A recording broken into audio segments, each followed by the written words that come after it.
This is a sewer oil drum, reeking and disgusting, but Allie wants to pay a lot of money for it. The seller is confused by this, so Allie explains that to most people it's just junk, maybe even trash. But with a little work, filtering out the gunk inside, heating it, and adding a bit of natural methanol, it turns into usable diesel fuel.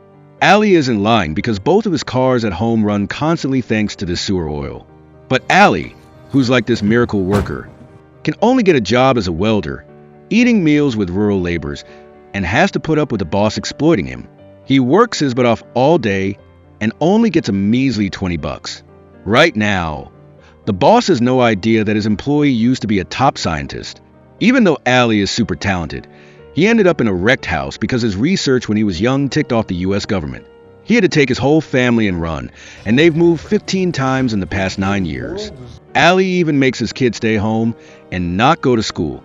The whole family isn't allowed to use phones either. If they get caught, they have to run as far away as possible. So, the kids have no clue about their dad's past, and they're super confused by his actions. Luckily, Allie has a wife who loves him. But when you're living a hard life for so long, any woman is going to have weak moments. She calls her mom, planning to ask for some money, but she chokes up and can't go through with it. Her parents are old, and she can't bring herself to take away from their retirement money. But what she doesn't realize is that that very phone call gives away their location. Because he needed to maintain a basic standard of living, Allie had anonymously applied for a patent. And today's the day the results are announced. Margot nervously hands Allie a stack of papers. If this patent gets approved, their family won't have to struggle anymore. Not long after, Charlie realizes his dad failed and can only show his anger by slamming the door hard. By nighttime, Allie's back to his usual self. He calls his wife over and pulls out a bunch of blueprints. It's time to move. Again, but this time it's different. He plans to build a boat and live drifting on the ocean for a long time, so no one can find them. Margot thinks it's a great idea too, but building a boat costs a ton of money. So Allie has to swallow his pride and go find his old boss, where he used to work. He was planning to sell his beloved chiller to the guy, but unfortunately, the boss didn't realize its value. So, feeling down, he had to take his son and head back home. On the way back, Allie spots a black car tailing them. Suddenly realizing they might have been found, he tells his son to find the walkie-talkie.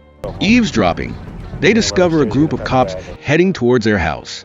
Margot also freaks out, realizing the call to her mom blew their cover. Allie hears this but doesn't get too mad because they are already planning to leave anyway. The two agree to meet at a hotel north of town. Allie takes on the job of distracting the car following them, while Margot rushes to get the kids and go. But their daughter, Dina, is fed up with this life. On the run, Margot doesn't have time to explain things to her daughter and only gives her 5 minutes to pack. But as she's about to get the kids out, she realizes Dina has jumped out the window and run away, leaving only a goodbye note behind. Damn it! Seeing the cops closing in on their house, Margot can only get her son out first. They finally manage to escape the police chase by hiding under a bridge. But things aren't so easy for Allie because that tail car is still hot on his heels. Because he created an invention that could change the world, he's been on the run every single day from the US government's kill squads. Even though he's moved 15 times in the past 9 years, the cops still manage to track him down. This time, Allie decides to fight back. First, he pulls over, opens the trunk, and spreads some nails across the road. Then, he pretends to keep running away. The cops chasing him don't suspect a thing and immediately get a flat tire. He thought that after shaking off the cops, he could get his family and escape, but when he got to the hotel, he found out his daughter was missing. He doesn't have time to blame his wife. He just tells her and their son to stay put while he goes to find their daughter. He searches from day to night, scouring every corner of the town, but there's no sign of her. By now, the cops have reached his house, and they're ransacking the place without any care, like they're looking for something really important. After getting separated from her parents, Dina got harassed by some street punks. She got scared and called her grandma for help. Allie, still searching for his daughter, suddenly has a thought. He picks up the phone and calls that same number. To avoid being tracked, he doesn't say anything. Only when he hears his mother-in-law call out his daughter's name does he confirm where she is. He then heads to the train station and, sure enough, finds his daughter, who's freaked out. When she sees her dad, Dina acts like a kid who's done something wrong. She begs him to tell her the truth, but Allie thinks it's not the right time. He promises to explain everything to her when they get to a safe place. But just as they're about to leave, two cops start eyeing them. Allie has no choice but to have his daughter go ahead while he stays behind to distract the cops. But the car hasn't gone far when Dina sees her dad get knocked out by a cop stun baton in the rearview mirror. In a panic, Dina can only drive off in another direction. As the cops are about to take Allie to the station, she comes speeding out from a side street and flips the police car. Before the cops can react, she drags her dad out of the back seat. Seeing his daughter being so brave, Allie cracks a satisfied smile. But the place is swarming with police sirens, so they have to figure out a way to escape. So Allie tells his daughter to pull over, and then he opens a sewer manhole. The stench of the sewer is awful, but Allie has no intention of going down there. He just tosses a flashlight down, and then leads his daughter in another direction. He tells Dina to pick up a useless empty can. After breaking through a metal fence, they hide in a slum. There are all kinds of people here, and it's a great place to lay low. Allie leads his daughter up high. He looks out the window and sees two cops standing around the open sewer, about to go down and make the arrest. This will buy them some time to get the cuffs off. He tells his daughter to get that can from before and cut off small pieces, just enough to fit into the keyhole, and instructs her to press hard. But just as the cuffs come off, the cops realize they've been tricked, and they swarm toward the father and daughter. Allie has no choice but to take his daughter to meet up with his wife first. At this point, America is no longer a haven for them. Allie plans to take his family to escape to Mexico, but they need to get some money first. As soon as he steps into his boss's office, he realizes this is a golden opportunity to make some cash, because he secretly saw the code to the safe. By nightfall, the couple sneaks in through the window and enters the code. The safe pops are right open. Margot sees it stuffed with cash and gets so excited her hands shake. She frantically shoves money into the bag, but at this moment, Allie turns on the computer. If they want to get the family out of the US, they need to find a reliable contact. To avoid being traced, he carefully encrypts the conversation. Finally, he gets in touch with a guy in Mexico named Calica, who agrees to help them if they make it there. Then they try to find someone they know who introduces them to a snakehead to help them cross the border. Allie just didn't expect that this guy had already retired and was now only doing honest work. Allie then notices electronic tracking devices on them and suspects that they've both been given special attention by the government. So, he promises to help remove the trackers so they can be free. Plus, their hometown is also in Mexico, so it's convenient to escape there with Allie. He also agrees to pay them a hefty sum. Faced with this tempting offer, the snakehead is persuaded, but tampering with the tracker will immediately set off an alarm, attracting the cops. So Allie instructs his son to thoroughly line the inside of the car with tinfoil, and the signal won't be able to get out. Then, they attach the removed chip to a phone and plug it back in. Even if the cops find out, it'll be weeks later, and maybe by then, they'll have already crossed the US border. Before leaving, they also buy a ton of gas and choose to take the back roads. However, they underestimated the capabilities of the US police. When they realized they'd been tricked, the cops not only increased the number of border patrols, but also hired a large number of local militia as volunteers. They began a deep search of the desert. Allie and the others are unaware of this and will keep moving forward with their planned route. As they're going over some hills, the guide suddenly stops the car because a pickup truck appears in front of them. Because it's so far away, it's unclear if it's a patrol car or just tourists. To be safe, the guide suggests waiting there, but Allie insists on turning around and taking another way. Unfortunately, right then, the wheel gets stuck deep in the sand, and the roaring engine noise also attracts the pickup truck. When they got closer, they realized it was the Border Patrol. To avoid blowing their cover, Allie had no choice but to get out of the car and greet them. He smiled and said he was a bird-watching enthusiast and had brought his family here to watch birds. Surprisingly, the officers believed his lie. The kind officers reminded them that criminal groups often operated in this border area and that it was best to leave before dark. But just as the Border Patrol was about to leave, a message came over their radio.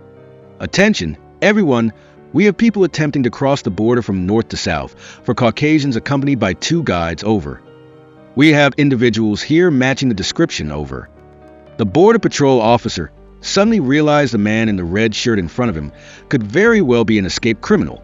He grabbed his piece and quietly called 2 colleagues over, preparing to apprehend them. The Border Patrol officer was unaware that 2 desperate individuals were waiting in ambush, gripping their heat, ready to go all out against the officers.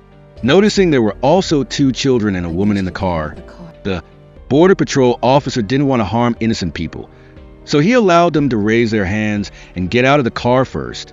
Allie quickly reminded his kids to make sure to raise their hands above their heads, because this is America. Just a slight move to conceal something and they could be shot by mistake. Once the 3 of them were out of the car, the Border Patrol officer slowly approached, warning the 2 guides to get out of the car and surrender. But one of them suddenly gave him a fierce look. After a series of gunshots rang out, the gas tank was riddled with holes, showing just how intense the exchange had been. The man didn't hesitate and immediately pulled the trigger, taking out the last officer, but his brother was also killed in this foreign land as a casualty. To make matters worse, in the distance, dust clouds billowed across the desert. It turned out the sound of the shootout had attracted more police, so Allie's group had no choice but to abandon the car. Now, with only a jug of water left and no vehicle, they've got nothing but their own 2 feet to get across the border. But crossing the vast desert isn't that easy. Even more terrifying is that because of what just happened, a conflict has flared up between them. Chewie's been agonizing over his brother's departure and blames Allie for everything. The 2 start arguing nonstop and even get into a fistfight. If it weren't for the family intervening, Allie probably would have gotten knocked out cold by Chewie. After venting his anger, Chewie finally calms down. He's the one who understands that dealing with the police is a serious crime in America. And now, there's no place for him in the US anymore. He has no choice but to go back to Mexico with Allie and the others. They're still 2 days away from the border. If they don't find more water, they could very well die of dehydration. But Allie has no intention of walking through the desert.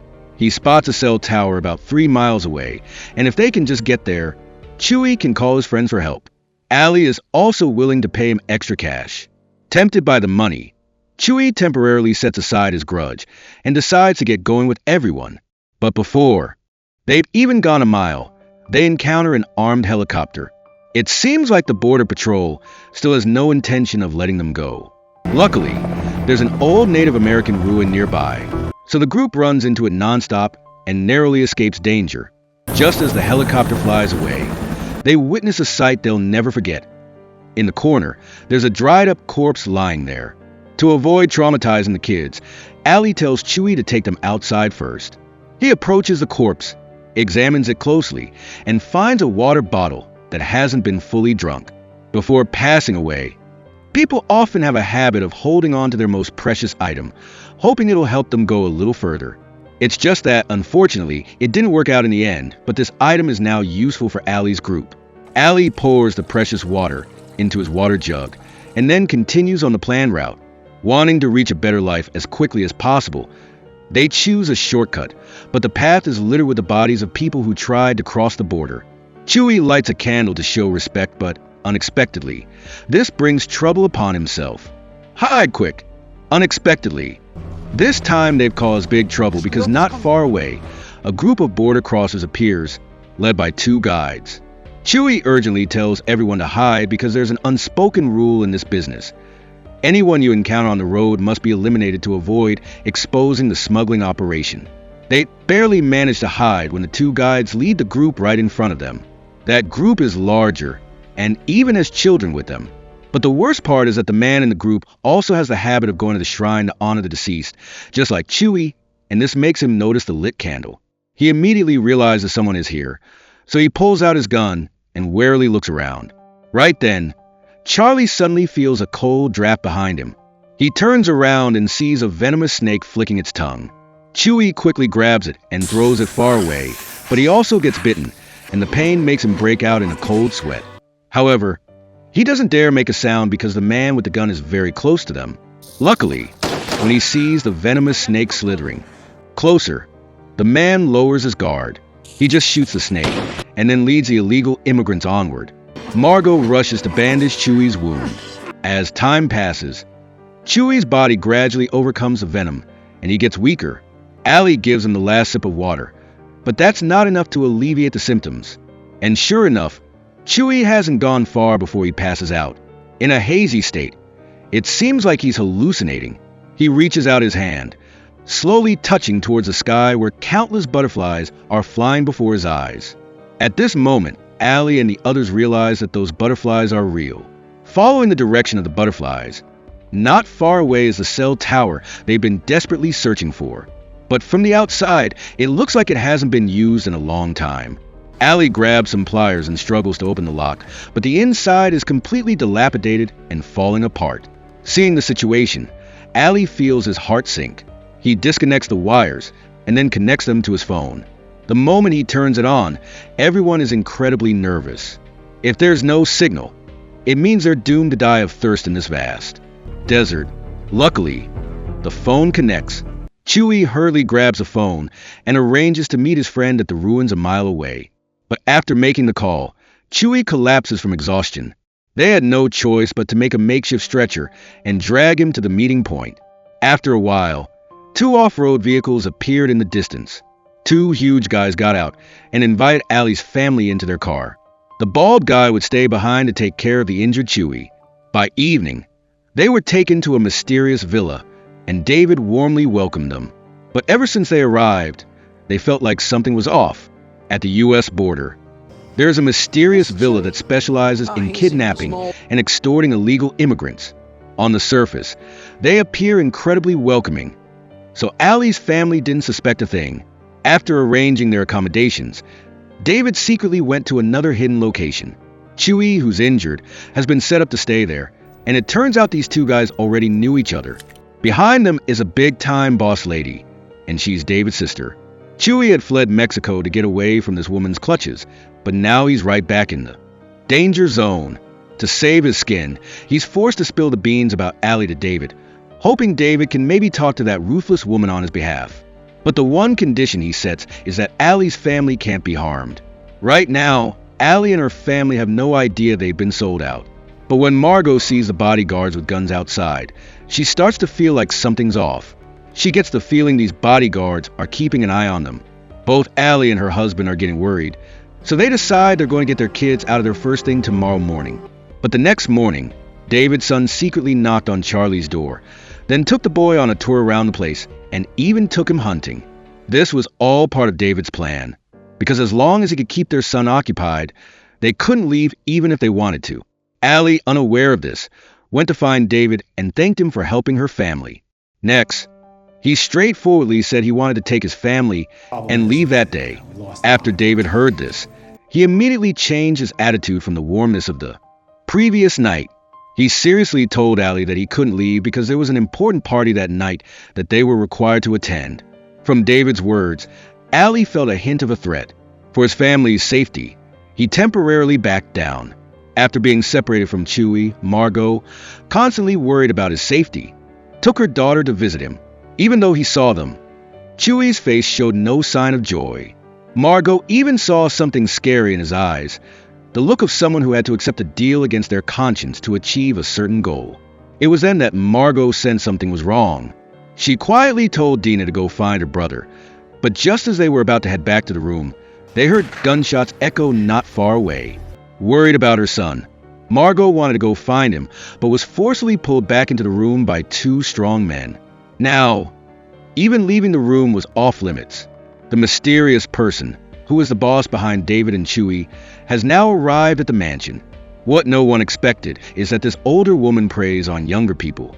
Chewie fled Mexico and escaped to America to get away from her control, but now he's fallen right back into her hands. Some cruel treatment is coming his way. The woman raises some kind of object and orders Chewie to stick out his tongue.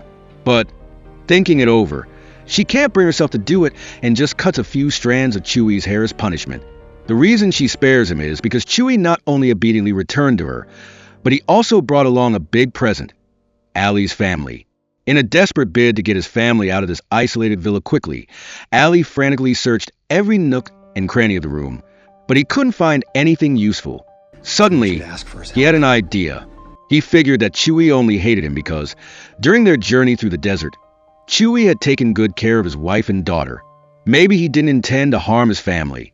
So, he handed a piece of paper and a pen to his daughter, hoping she would write a letter to Chewie, begging for help, and to make it as heartbreaking as possible. After that, they bribed the servant who had been looking after them to secretly deliver the letter to Chewie. When Chewie opened the letter, he suddenly realized what was going on. David and that old woman had broken their promise, and even wanted to harm Allie's whole family. Whether they could escape her clutches or not, the family's only hope was that Chewie would take pity on them. Not long after, they were forced to attend a dinner party. As soon as the old woman sat down in the center seat, the atmosphere instantly became tense. But Margot wasn't scared. She urgently wanted to know where they were hiding Charlie. The old woman replied that he was just out hunting with her grandson, so there was no need to worry so much. All she had to do was nod, and their son would be brought back immediately. Then, she looked at Allie with real interest and asked if he was working for the U.S. government. She said straight up that her important friend was locked up in a prison in Colorado, and if she traded Allie, maybe her friend could be freed. This freaked Allie out. He had gone through so much to escape, so how could he just be sent back like that? He quickly explained that, even though he used to work for the security agency, he was no use to them now. But this old lady wasn't easily fooled. Before he could finish, she gently rang a bell on the table, and then two huge guys with guns came running in. Margot instinctively fights back, but is knocked down with a punch. Unbelievably, right at this critical moment, the waiter gets a video call. Seeing her grandson with a gun pointed at his head by Chewie, the old woman nearly faints from rage. Chewie's only demand is the release of these innocent Americans and his freedom, or else he'll put a bullet straight through the boy's head. Hearing this outcome, Margot feels a sense of relief. Chewie confronts the old woman, saying he won't release the boy unless she agrees. Hearing this, her face almost contorts with fury, but for her grandson's safety, she reluctantly orders her men to let them go. After a rough time, Margot and the others boldly walked out of the hall. David ordered the guards at the gate to lower their weapons. Margot took this chance to grab a weapon and shoot out the tires, stopping them from following. The old lady, seeing this act of defiance, kept feigning but couldn't do anything to stop them. When they reached the hunting grounds and met up with Chewie again, Allie kept her promise and released the boy. They drove all night without stopping to rest. They made it to the Mexican border before dawn. But then Allie had a change of heart and told Margot to pull over. There was a bus station nearby, and he wanted to part ways with Chewie there. This very statement from Allie enraged Chewie. He risked his life to save their whole family, and now they were ditching him? Chewie immediately pointed a gun at Allie's head. Chewie was blinded by rage. He hadn't liked Allie from the start. Even though they had left America, Allie was still arrogant and selfish, ready to take whatever he wanted from others. While the two were arguing, Charlie, standing nearby, secretly gripped the gun at his hip, ready to send Chewie to his maker at any moment. But then something unexpected happened. Maybe it was out of sheer terror, but Allie got so flustered that he wet his pants right in front of everyone, making him lose face. With his family, seeing his dad act so weak, Charlie's image of his father crumbled, but he had to swallow his anger. Chewie, not wanting to cause any more trouble for the others, drove off alone. It wasn't until late that night that the family finally got on a bus and reached Mexico City, where they found a motel to stay in. They thought they were finally safe, but they had no idea that the old lady, furious at Margot, had hired Mexico's top assassin Bill, hoping he'd skin Allie's whole family alive. Allie and his wife were still clueless about this. They left a note telling the kids not to go outside when they woke up, then immediately contacted a middleman named Calica. Meanwhile, Bill was already cooking up his hunting plan. He handed a photo of Allie's family to a young boy, hoping he could help him track down his targets. In Mexico City, street kids like this are the most formidable threat. The boy printed dozens of copies of the photo and handed them out to his crew. These kids were all over every corner of Mexico City, and it was a sure thing that they'd find Allie's family in less than a day. Right at this moment, Charlie woke up and felt a little hungry, so he said he wanted to go down to the restaurant downstairs to find something to eat. His sister, Dina, handed him the note their parents left and told him he could go but not to go far. As soon as Charlie left the room, Dina also snuck out of the motel. She headed to an internet cafe, planning to use a computer to find out the truth about her parents. What shocked her was that as soon as she typed her parents' names into the computer, some crazy info popped up. It said her parents were international child traffickers, which freaked Dina out. She squeezed her eyes shut, telling herself it wasn't true, but she secretly printed out the document anyway. She didn't realize yet that this info was a trap set up by the US police. The moment she printed the document, their location was exposed, making the female officer in charge of the case extremely excited. Allie is still clueless, and he finally gets a hold of Calico on the phone, but the other side is extremely cautious. They're led into a deserted alley, but strangely, there's no one there. Just as they're getting confused, a phone starts ringing from the sewer. While Dina is browsing the web, she suddenly comes across terrifying news that her parents are internationally wanted child traffickers. This is when she realizes that she and her little brother might be kidnapped children. So, she calls the police for help but unknowingly falls into their trap. It turns out that the US police are the ones who posted this news online. They deliberately spread false rumors to pinpoint Allie's exact location where they are hiding, all in the hopes of catching him. After that, the female officer and her colleague quietly head to Mexico. They rent a house and are ready to make the arrest as soon as they get any news about Allie. But they still didn't know that Allie had fallen into the clutches of another secret organization. This black man seemed gentle at first, but then his expression suddenly changed and he ruthlessly slapped Allie, leaving Allie confused and unsure of what was happening. Before Allie could even react, another slap landed. Allie was beaten until blood trickled from the corner of his mouth, and his hands and feet were tightly bound, unable to escape. After that, Estelle got straight to the point, asking Allie why the US government was hunting him down, and he admitted that he once worked on a secret project. He created an algorithm that could use climate change to track bird migration patterns. But what he didn't expect was that both he and his research would be sold to the US National Security Agency. Even though they offered him a price he could hardly refuse, he still said no because he didn't want his research to be used for military purposes. He also destroyed all the physical documents, and all the research data was only in his head, which is why the US government was chasing him down. The reason Estelle captured him was that years ago, he betrayed the organization to side with the US government, and now that he's in trouble, he's come crawling back for help. Estelle said that Allie really had some nerve and that Allie always thought Calico was a person's name, but it's just a code name, and it refers to the border guard set up by this organization. Estelle explained that the previous Calico had died in a suspicious plane crash. After that person's death, he became the new Calico. When Allie heard this news, a hint of sadness crossed his face because, in reality, this mysterious organization was a hideout for a terrorist group. Over the years, they provided refuge for extremists from all over, but they also don't accept just anyone. So he asked Allie how much he knew about the organization, but Allie claimed he didn't know anything. After hearing this, Estelle held a tablet in front of him. On the other end of the screen was Margot, all tied up. Then, Estelle grabbed his phone and told his crew to get started. The guy pointed a gun at the back of Margot's head, and this freaked Allie out. Estelle ordered Allie to start talking, or else he'd have his guys kill his wife. And then he started counting down from 10. "What do you want me to say?" Estelle kept pushing. "Spit it out, Allie." Allie insisted. "I don't know anything. Throw me in the water and drown me, or follow me."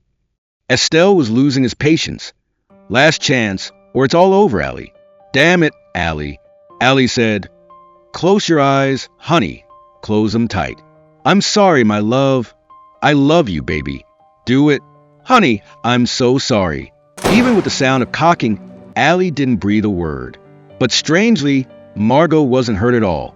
It turns out that it was all just a test from Estelle to see if Allie would crack. Even with his family's life on the line, Allie didn't spill any secrets about the organization, and because of that, he was accepted back in. Then Estelle gave Allie the address to the Mosquito Coast and said if they went there, the whole family would be safe. After saying goodbye to Estelle, Allie rushed to find Margot and excitedly told her that he had succeeded. He didn't even think about the trauma Margot had just gone through, and this made her deeply disappointed in her husband. She turned around and slapped him hard, calling him a bastard. This whole thing created a huge rift between them. As they were heading back to the motel, they had no idea they were being followed by a group of kids, and the news quickly reached the hitman bill. As soon as Allie and Margot walked into their room, Two American cops were already there waiting. Allie couldn't figure it out. He'd been so careful to hide. So how did they get found? But what he didn't see coming was that his beloved daughter had betrayed him. His daughter even yelled at them, accusing them of being human traffickers who had hurt her and her brother. And then she stormed out of the room. Right at this moment, the assassin, Bill, also found his way to this hotel. He carefully scanned every corner of the room and suddenly ran into Dina, who was coming out. Officer Mike, sensing something was wrong, pushed Dina into a corner and started a heated gunfight with Bill. Officer Anna, hearing the gunshots, rushed to assist.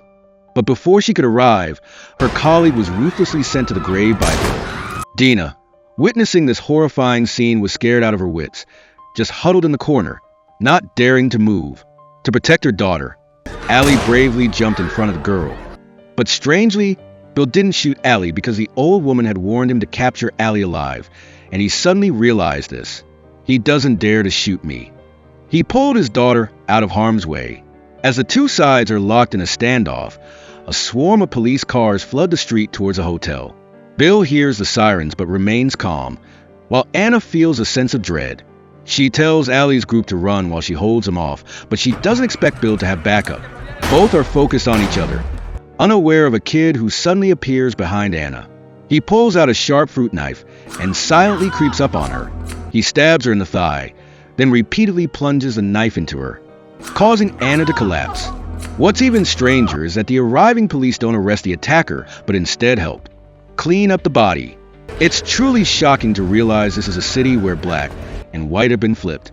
Go get them. It seems that with enough money, even the police become tools for criminals. With a swarm of cops on their tail, Allie has no choice but to hide with her family in an underground parking garage. Luckily, they manage to hotwire a red car and escape Mexico just before Bill spots them. To avoid detection, Allie buys a beat-up old van that's about to be scrapped and takes her family to a small town near the border. But things take a turn for the worse. Bill quickly tracks down the used car salesman and gets a description of the van. He then wastes no time in hiring a few more goons, ordering them to scour the entire nearby town and launch an all-out search. Meanwhile, Allie is completely unaware and is still busy preparing for the trip to the Mosquito Coast. He gives Charlie some cash to stock up on rice and beans, while he quietly heads to the coast to buy an old fishing boat from its owner. But he never imagined that on Charlie's way, back after buying supplies, he'd suddenly spot the hitman in town. So he takes a risk and tails him, not realizing that the hitman has already found their van. The guy takes a picture with his phone and is about to send it to Bill. When Charlie sees this, he panics. He pulls out a piece from his waistband, approaches the man from behind, and warns him not to send the photo. The man sees he's just a kid and doesn't take him seriously, then hits the send button on his phone. Allie, hearing the bang bang, realizes something is wrong. When they arrive at the scene, the police have already taken Charlie away. They can't just show up and demand him back, so they have no choice but to leave for now and find another way. Allie never expected this town to be so remote, yet the police station is incredibly fortified, with cops guarding every corner. How to rescue his son becomes a huge problem. International criminal Allie quietly approaches the station's entrance and listens intently at his feet. Hearing the sound of flowing water from below, he then sneaks over to a nearby sewer grate not far away.